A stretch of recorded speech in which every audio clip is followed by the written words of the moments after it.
Maintenant, c'est aujourd'hui que les consultations sur le projet de loi pour élargir l'aide médicale à mourir se sont achevées en commission parlementaire. Il y a près d'une quarantaine de groupes qui ont été entendus au total. Le projet de loi vise à élargir les critères d'admissibilité et le moins qu'on peut se dire, André, c'est que c'est un sujet très délicat. Ah oui, c'est un sujet très sensible, hautement émotif parce qu'on touche à des valeurs profondes. Alors, en marge de la dernière journée d'audience aujourd'hui, j'ai rencontré des personnes qui n'ont pas nécessairement le même point de vue et qui nous expliquent pourquoi. Il faut y aller avec prudence parce que sinon, on va débouler carré, là. Les audiences sur le projet de loi 11 ont duré 7 jours. Le débat de société, lui, est loin d'être clos. Moi, je pense qu'il y a pas... Sandra de Montigny a reçu un diagnostic d'Alzheimer sur la forme précoce il y a 3 ans. Elle milite pour l'élargissement de l'aide médicale à mourir pour qu'elle puisse faire une demande anticipée.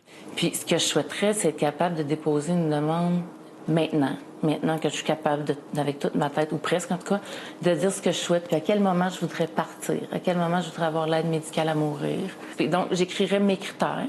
Sandra a vu son père perdre ses capacités. Elle ne veut pas passer par là. Moi, je veux pas m'imposer ça à moi, puis je veux pas imposer ça à mes enfants non plus.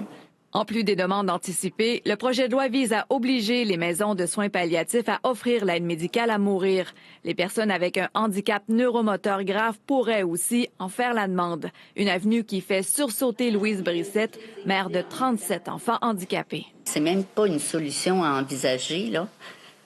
Je trouve ça incroyable que nous sommes rendus là. C'est un vrai dérapage pour moi.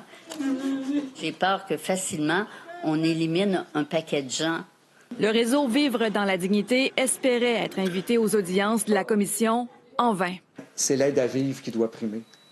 C'est pas l'aide médicale à mourir. Notre contexte québécois nous montre qu'il y a tellement de chemin à faire pour l'aide à vivre avant de même penser proposer l'aide médicale à mourir. Alors, dans ce contexte-là, vraiment, puis je suis content d'entendre en audition publique les groupes et les personnes qui sont présentés, qui le rappellent, l'aide à vivre n'est pas suffisant au Québec.